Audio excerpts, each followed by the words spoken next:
Gracias, asambleísta Suero. Tiene la palabra el asambleísta Javier Casanova. Buenos días, señor presidente. Buenas tardes, señor presidente. Muchas gracias. Un saludo especial a todos los asambleístas, como ya lo han reiterado, solidarizándome también con los asambleístas que tienen familiares que hayan fallecido, con todo el pueblo ecuatoriano agobiado por esta crisis sanitaria. ¿Sí me escuchan? Le escuchamos, asambleísta Casanova. Gracias, señor presidente. Creemos que es necesario, fundamental, el hecho de que vayamos gestionando procesos que permitan a los gobiernos descentralizados tener una mayor capacidad de enfrentar problemas como los que estamos viviendo actualmente. Sin duda que el país se encuentra atravesando momentos difíciles y la lucha para enfrentar esta pandemia atestigua varios errores que se han cometido desde la materia de política pública. Se evidenció la fragilidad del modelo económico, pero lo más importante es que se visibilizó la importancia del rol de los gobiernos autónomos descentralizados en el momento de enfrentar una crisis. Pero si por un momento apartamos la mirada de este que ahora agobia al mundo y analizamos el día a día en las parroquias, cantones y provincias, sabremos que volveremos a los mismos actores cuando hablemos de las necesidades básicas insatisfechas, de la agricultura sostenible, de las cadenas de producción y comercio justo, de la accesibilidad, del ordenamiento territorial, de la competencia de riego y drenaje, de la reactivación económica, de las organizaciones de la economía popular y solidaria. Y, ¿por qué no también hablar de la participación ciudadana, ya sea desde la construcción de presupuestos participativos e incluso desde la fiscalización? La realidad a la que nos enfrentamos trae nuevamente a discusión la necesidad que tenemos como país de generar cambios en la estructura del Estado. Reformar el COTAD es fundamental para dar inicio a esta tarea en miras a recuperar la gobernabilidad desde el fortalecimiento de cada uno de los niveles de gobierno que componen el territorio. Desde la expedición del COTAD en octubre del 2010 y sus varias reformas, hasta la reforma de enero del 2014 se han alcanzado logros muy importantes, sin dudarlo, pero existen deudas pendientes de la legislativa que constituyen un impedimento para alcanzar el nivel de autonomía y descentralización que se requieren para cumplir con las necesidades que tiene la población y hasta hoy muchos de los GATS que de gobiernos autónomos descentralizados llevan solo el nombre. La descentralización sigue siendo todavía una deuda en la planificación de la gestión pública nacional, en la que los GATS realicen su gestión y tomen decisiones con autonomía y toda la capacidad para coordinar, planificar y sobre todo generar soluciones a los retos que le plantea el territorio. Ya no puede ser un tema de voluntades políticas y de quién esté por encima de él.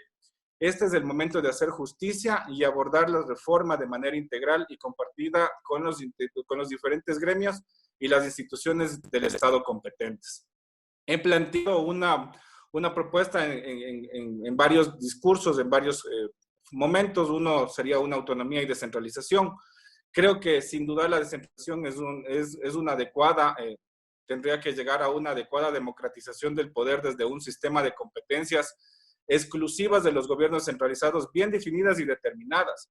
El ejercicio de equidad y armonía territorial sin los recursos suficientes no constituye autonomía en absoluto, pues esta situación, sumada a las complicaciones que existen en la coordinación y la ejecución de competencias en el territorio mediante la concurrencia, transferencia o gestión compartida, sin duda han sido la causa clave de la acumulación excesiva de las necesidades básicas insatisfechas y elevados índices de pobreza concentrados en los sectores rurales.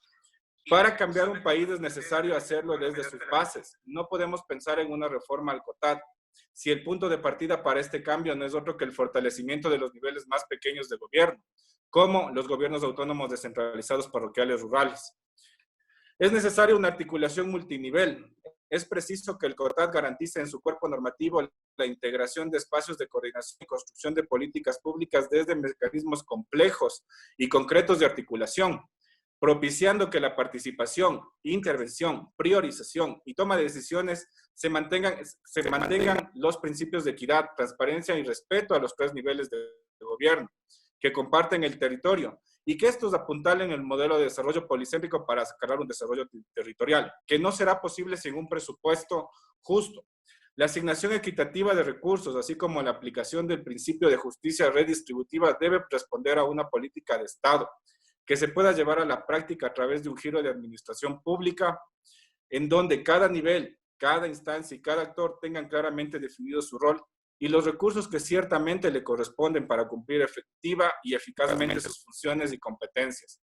Por eso la reforma debe garantizar que la generación de ingresos a través de tributos exista bajo un modelo justo y equitativo, de manera que el ingreso de los recursos sea factible para todos los niveles de gobierno autónomos descentralizados, parroquial, cantonal y provincial.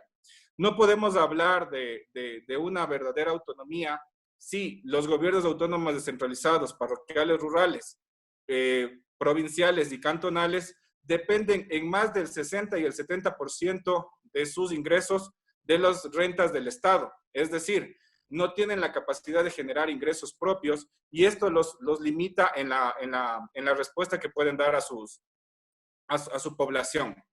Las competencias deben ser transferidas con los recursos correspondientes, de acuerdo con la naturaleza de dicha competencia y deben acompañarse de la recaudación que éstas pueden generar.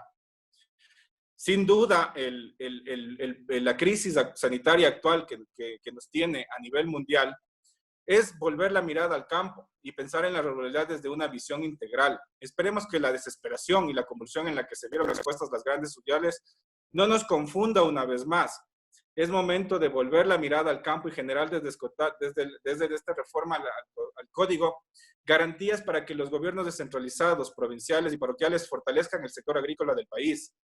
La reactivación económica no puede presentarse solamente desde la industria y el sector privado.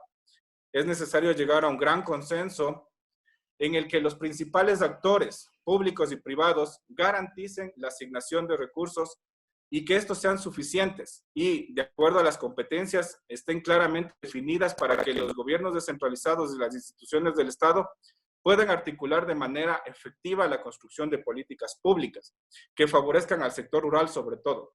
Compañeros, creo que es momento de fortalecer los procesos verdaderos de alianzas público-privadas, de apostar por una convergencia uno a uno entre el sector público y el sector privado. El campo y la ciudad se transformen en aliados estratégicos para el desarrollo del territorio, como un proceso de cogestión y de generación propia de los ingresos y de los intereses de la población que menos recursos tiene, que sobre todo se encuentra en los sectores rurales. Hay que entender que más del 54% de la población rural vive en la pobreza. Es necesario que desde la cercanía que tienen los gobiernos autónomos descentralizados generen políticas públicas que puedan empezar a dar la vuelta a esta curva perversa que le tiene sumido en el más profunda pobreza al sector rural. Sin dudar alguna que este es el sector que ha dado de comer durante esta crisis sanitaria y cuando las grandes cadenas productivas se encuentran prácticamente detenidas. La solución fundamental implica profundos cambios normativos, pensados con criterios que vengan desde el territorio y se han planteado siempre desde el principio de la articulación multinivel y sobre todo de la desconcentración. Hay que abandonar el centralismo, hay que superar procesos presidenciales de gran magnitud, que lamentablemente lo que se ha logrado es fortalecer una duplicidad de funciones en el territorio. Ralentizan procesos y aumentan tramitologías. Esto complica la gestión e imposibilita quedar los gobiernos autónomos descentralizados. Sin dudar alguna, es menester que los procesos de los gobiernos autónomos descentralizados ir a una verdadera descentralización. Es el momento y creo que el país nos está llamando a esa convergencia desde la Asamblea Nacional y desde las propuestas que puedan nacer desde este cuerpo legislativo hacia una profundización de la autonomía regional, de la autonomía provincial, cantonal y parroquial. Sin lugar a duda... Le interrumpo un segundo. Me disculpa que me interrumpa, igual que a todos los asambleístas, pero tiene un minuto en este momento. Ok, gracias. Para finalizar, es necesario menester que sin duda alguna es profundizar la autonomía en los procesos de descentralización y realmente que los gobiernos autónomos descentralizados generen ingresos propios que les permitan fortalecer los procesos de autonomía en el territorio. Muchas gracias, compañeros. Muchas gracias, señor presidente.